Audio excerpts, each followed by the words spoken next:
अस्सलाम वालेकुम वरहमतुल्लाहि वबरकातुहू। प्यारे बच्चों, मुझे उम्मीद है कि आप सब ठीक होंगे। तो चले हम लोग पढ़ रहे हैं 7वीं जमात का उर्दू, जिसमें हमने मौजू लिया है माहौलियाती आलूदगी। तो चले हमें आज सफ़ा नंबर 14 से देखना है। तो देखिए आप, साइंसदानों के हिसाब से हर मुल्क की खुश्की या 1/3 हिस्सा जंगलात पर मुश्तमिल होना चाहिए। यानी हर मुल्क में कम अज़ कम 33% इलाके में जंगलात होना ज़रूरी है। लेकिन आज खुद हमारे मुल्क की सूरत हाल ये है कि 11% से भी कम इलाके में जंगल है, और इसी वजह से हमारे यहाँ मौसमों का चलन बदल गया और बारिश का निज़ाम इस हद तक दरहम बरहम हो गया कि किसी इलाके में खुश्क साली होती है और कहीं सैलाब की तबाहकारियाँ।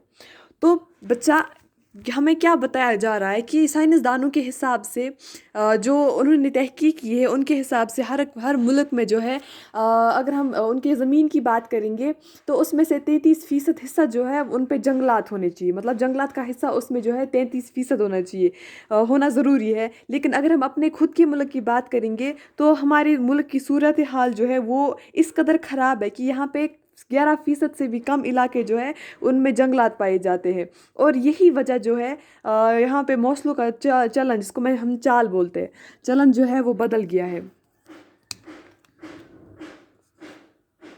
मैंने आपको सबक के शुरू में ही कहा था कि ये जो आप देखेंगे कि आजकल हमारे माहौल में जो है मौसमों का चलन बदल गया है। तो आपको एक चीज़ मालूम हुई मौसमों का चलन क्यों बदल गया है? क्योंकि हम लोगों ने जंगलात की बेतहाशा कटाई की है। मतलब माहौलियाती आलूदगी ज़्यादा हो गई है, इसलिए जंगलात की ये जो मौसमों की चलन है वो बदल गई है। और अगर हम बारिश की बात करेंगे, बारिश का निज़ाम पहले जो है वक्त वक्त पर बारिश होती थी, जिस टाइम ज़रूरत थी उस टाइम पे होती थी। लेकिन आज का अगर हम देखेंगे, आज का दौर, तो इसका निज़ाम भी जो है दरहम बरहम है। किसी इलाके में जो है ज़्यादा खुशक साली है, या अगर हम उसी बनिस्बत दूसरे इलाके की बात करेंगे, वहाँ पे जो है सैलाब की तबाहकारियाँ देखने को मिलती है।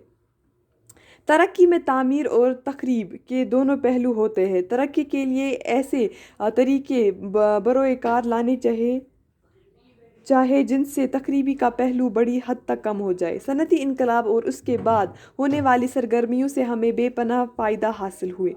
हमारी रोज़मर्रा ज़िंदगी बड़ी हद तक आरामदेह हो गई, लेकिन साथ ही हमें बेशुमार नुकसानात से भी दो चार होना पड़ा। तो बच्चा, किताब में जो है बड़ी बेहतरीन जो है सतर लिखी गई है कि तरक्की में जो है तामीर और तखरीब के दोनों पहलू होते हैं। मतलब जैसे हमारे पास एक quotation, every coin has two faces.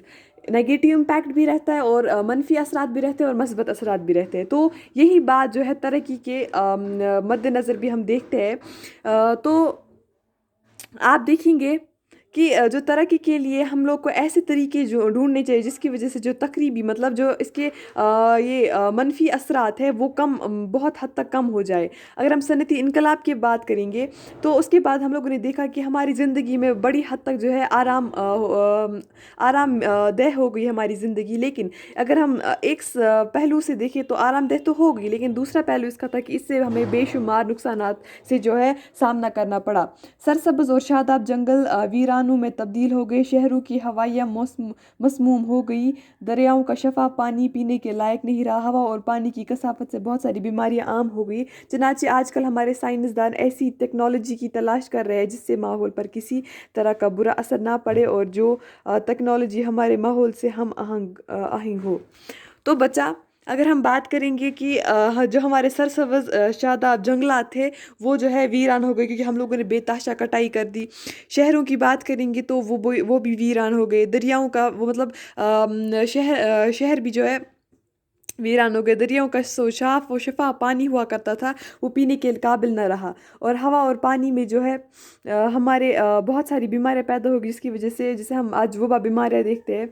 तो हमारे साइंसदान जो है वो आजकल बहुत ही मेहनत कर रहे हैं ताकि वो ऐसी टेक्नोलॉजी की तलाश कर रहे हैं जिससे हमारे माहौल पर बुरा असर नहीं पड़ेगा और जो हमारे माहौल से जो है जो हम आहंग मतलब फ्रेंडली रहेगी, वैसी टेक्नोलॉजी का जो है खोज कर रहे हैं। तो चलिए बच्चा, मुझे उम्मीद है कि आप सबको समझ में आ गया होगा। बाकी हम कल पढ़ेंगे, तब तक के लिए अल्लाह हाफिज़।